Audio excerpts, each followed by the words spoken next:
Hello everyone, welcome once again in my YouTube channel in AK career academy. तो देखिए, अभी हम लोग क्लास 10th के पॉलिटिकल साइंस को पढ़ रहे हैं, जिसमें आज की क्लास में दूसरा चैप्टर स्टार्ट किया जाना है। और दूसरा चैप्टर है जातीय, लैंगिक और सांप्रदायिक विभेदों का लोकतांत्रिक राजनीति पर प्रभाव। ये केवल चैप्टर का नाम है।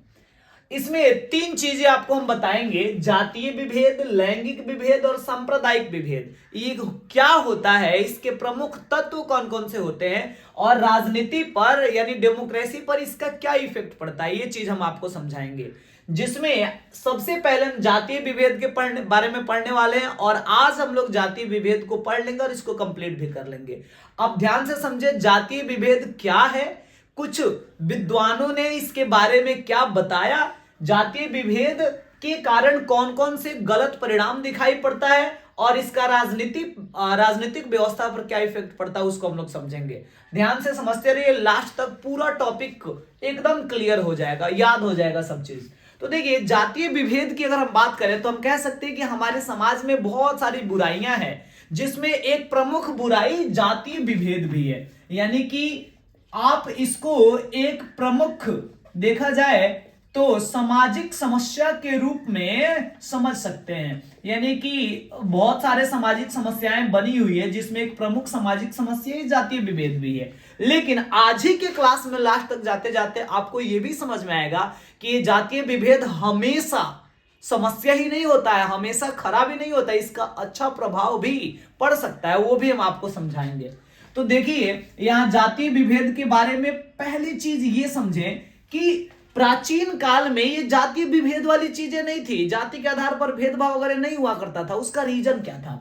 अब देखिए, हम बात कर रहे हैं ऋग वैदिक काल का।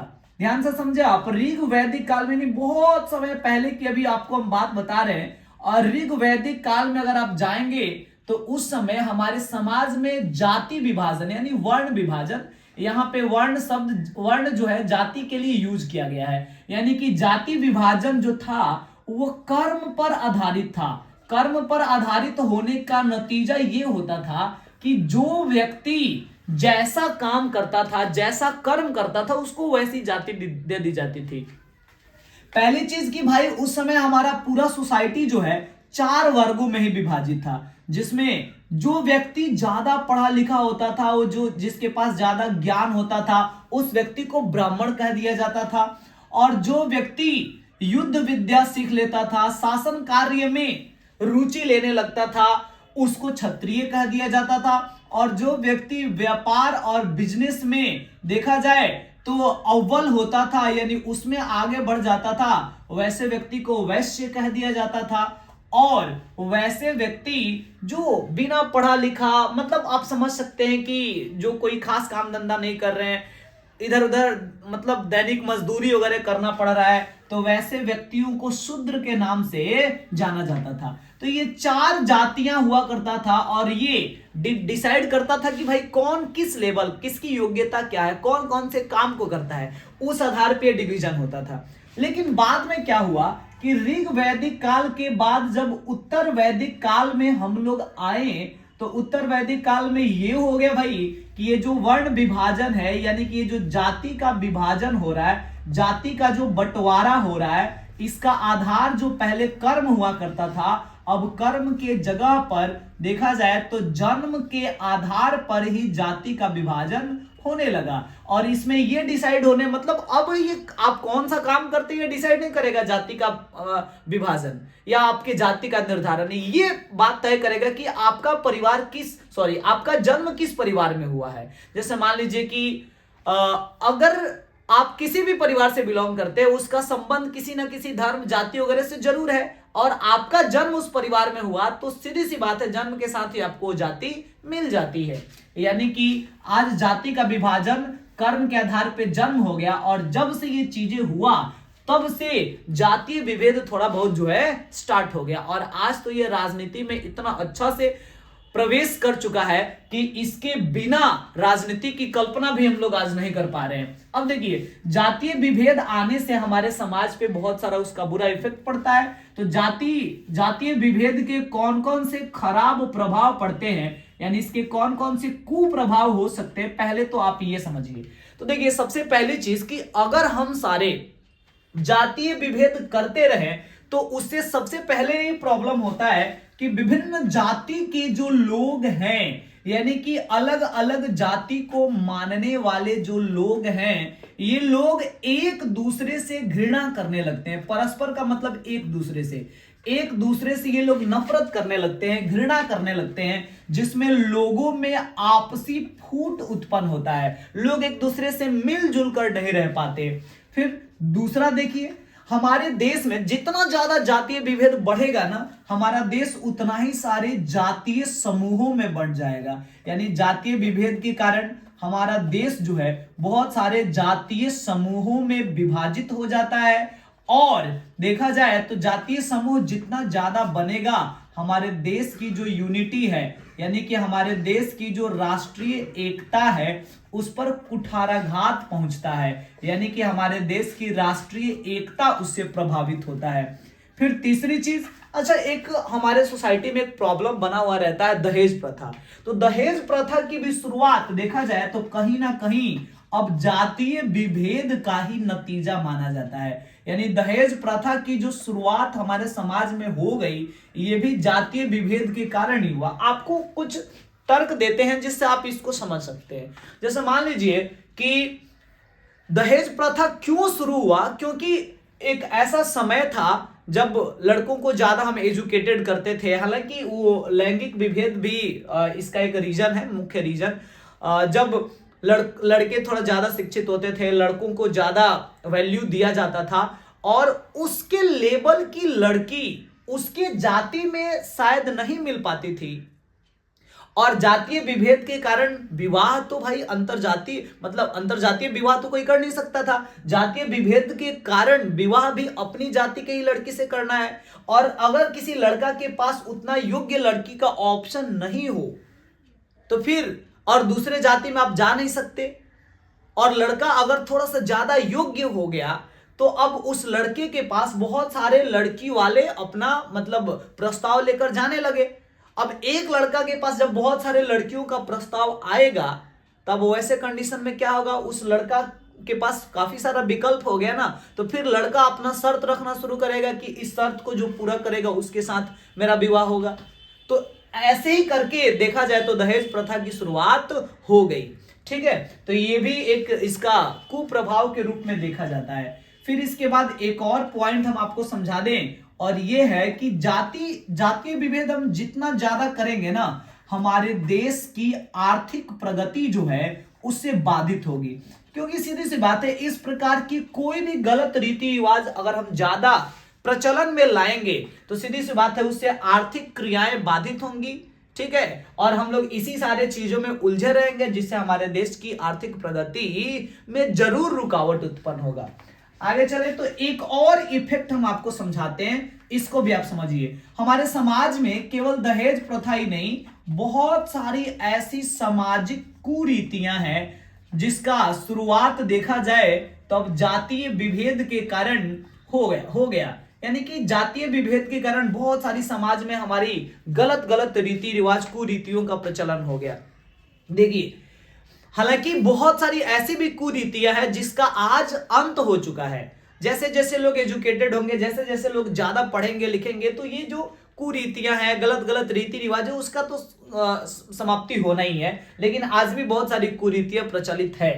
तो ये जातीय विभेद के कुछ गलत प्रभाव को हम यहां पे समझाएं। अब आइए हम आपको बताते हैं दो व्यक्तियों के बारे में, जिसमें एक व्यक्ति होंगे जगजीवन राम और एक व्यक्ति होंगे रजनी कोठारी। तो देखिए, जगजीवन राम क्या कह रहे हैं, उनके द्वारा कहा गया कि एक व्यक्ति अपना सब कुछ छोड़ सकता है, लेकिन जाति व्यवस्था में अपने विश्वास को कभी तिलांजलि नहीं दे सकता। यानी कि एक व्यक्ति अपना सब चीज त्याग देगा, सब चीज छोड़ देगा, लेकिन उसकी जाति वाली व्यवस्था में जो बिलीव बना हुआ है ना, उसको कभी वो नहीं छोड़ सकता, उसको कभी उसका तिलांजलि वो नहीं दे सकता।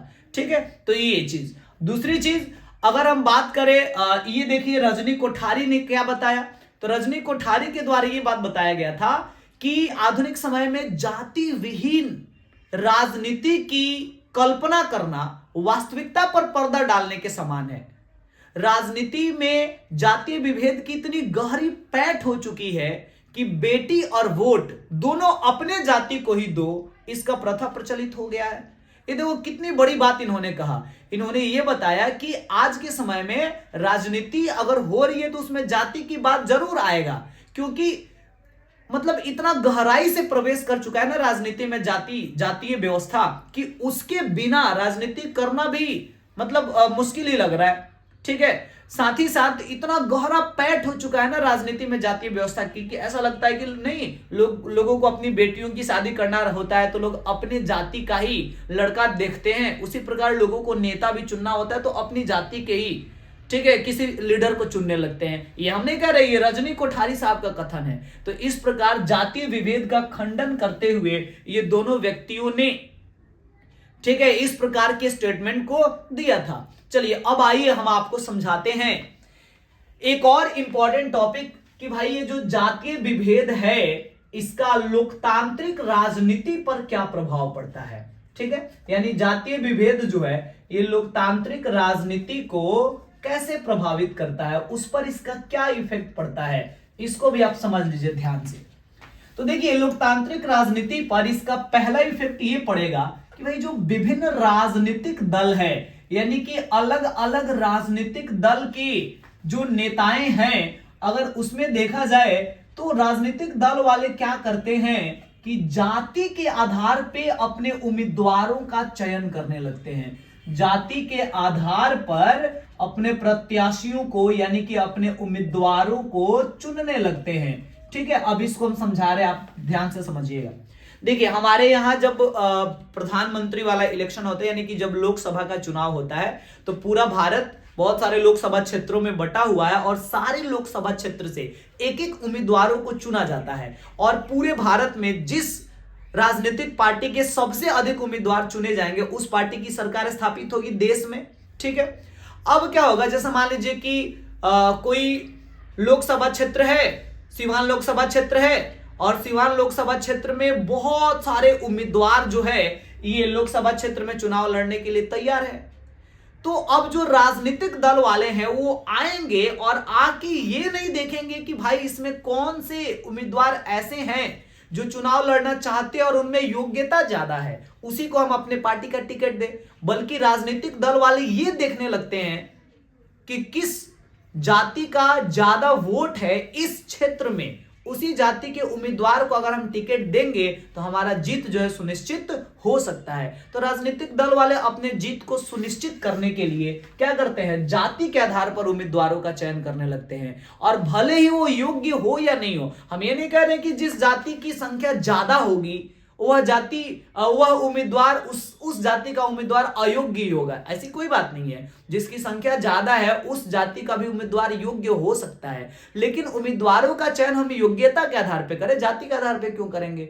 ठीक है, और जाति के आधार पर अगर हम उम्मीदवारों का चयन करते रहें, हालांकि इसमें गलती आम जनता की ही है। अगर हम लोग वोट देने जब जाते हैं, अगर हम लोग योग्यता के आधार पर उम्मीदवारों को वोट करें तो राजनीतिक दल वाले भी मजबूर हो जाएंगे कि अगले चुनाव से वो ऐसे उम्मीदवार की तलाश करने लगेंगे जो सबसे ज्यादा योग्य है, क्योंकि उनको भी पता चल जाएगा कि जनता अब जाति के आधार पे वोट नहीं देती, अब योग्यता के आधार पे वोट देना शुरू कर दी है। ठीक है, तो देखिए राजनीतिक व्यवस्था को या लोकतांत्रिक व्यवस्था को प्रभावित किया ना ये जातिवाद आकर। दूसरा टॉपिक समझिए, हम आपको बता दें कि सरकार में भी अगर आप जाकर देखेंगे तो उसमें क्या है कि विभिन्न जातियों का प्रतिनिधित्व जो है ये परंपरा शुरू हो गया है। ठीक है, हम आपको बढ़िया से समझाते, इस पे केयर कीजिए।